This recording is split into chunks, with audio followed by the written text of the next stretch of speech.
আগেরবার খাসি না পেয়ে বিয়ে ভঙ্গ, এবার আস্ত খাসির ভোজ শেষেই নতুন কনেকে ঘরে তুললেন ব্রাহ্মণবাড়িয়ার আলোচিত সেই জাপান প্রবাসী জুনায়েদ মিয়া। মঙ্গলবার রাত 11টার দিকে কসবা উপজেলায় মামা বাড়িতে বিয়ে করেন তিনি। ছড়িয়ে পড়া একটি ভিডিওতে দেখা যায় বরের জন্য নতুন কনে পক্ষ থেকে দেয়া খাবারে আস্ত খাসি রাখা হয়েছিল।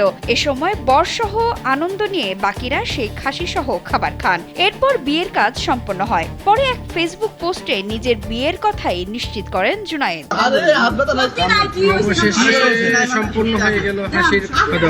এর আগে সোমবার ব্রাহ্মণবাড়িয়ার আখাউড়া উপজেলায় তোলাতলা গ্রামে বিয়ে করতে যান জুনায়েদ। সেখানে তার খাবারের আয়োজনে আস্ত খাসি না রাখায় তর্কে জড়ান তিনি। পরে তার সঙ্গে মেয়ের বিয়ে দিতে অস্বীকৃতি জানায় কনের পরিবার। পরে বিয়ে না করে চলে আসতে হয় জুনায়েদকে।